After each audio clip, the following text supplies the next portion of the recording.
এখন তুমি শিখেছো তুমি গুরুত্বপূর্ণ আকার আকৃতি সম্পর্কে একটি বা দুটি জিনিস শিখেছো। আমি এই ভিডিওতে এটা নিশ্চিত করতে যাচ্ছি যে তুমি এটা আবার করবে না এই পরিস্থিতিতে যেখানে দুর্ঘটনা ঘটতে পারে। তো আমাকে এখানে একটি উদাহরণ দেওয়ার জন্য ধরা যাক আমি তোমাকে বলতে চাই যে কেউ বা কোনো কিছু আমি জানি না, ধরা যাক কোনো কিছু 112 বা সেন্টিমিটার, আমাকে এটা এভাবে লিখতে দাও 112, এটাকে মজাদার করা যাক 112.2 লং কোনো বস্তু। তো সেখানে কোনো বস্তু আছে তুমি জানো না এটা 112.2 সেন্টিমিটার লম্বা, তুমি এটা যতখানি লম্বা তার নিকটতম 10তম পর্যন্ত নির্ণয় করতে পারবে। কেউ যদি তোমাকে জিজ্ঞাসা করে এই বস্তুর 5 গুণ লম্বা কতখানি হবে, তো আমাকে এটা লিখতে দাও how long would be 5 of this object, এক প্রান্ত থেকে আরেক প্রান্ত এটা কতখানি হবে। একটি বস্তু, তুমি আরেকটি বস্তু দাও, 3টা বস্তু, 4টা বস্তু, 5টা বস্তু, এটা কতখানি লম্বা হবে। এবং তাই গুরুত্বপূর্ণ আকার আকৃতি নিয়ে কথা বলার আগে তুমি শুধু বলবে ওয়াও এটা 112.2 into 5।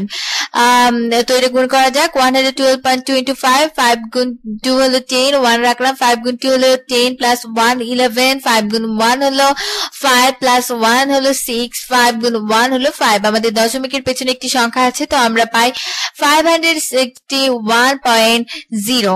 তো এখানে কিছু মজাদার জিনিস আছে, তো আমাকে এটা পুনরায় লিখতে দাও। আমাদের আছে 112.2 into 5 এবং আমরা পাই 561.0। এটা ছিল সেন্টিমিটার এবং তাই এটাও সেন্টিমিটারে হতে যাচ্ছে। এবং তুমি এই গুরুত্বপূর্ণ আকৃতির দিকে তাকাও এবং এখন গুরুত্বপূর্ণ আকার আকৃতি নিয়ে চিন্তা করি।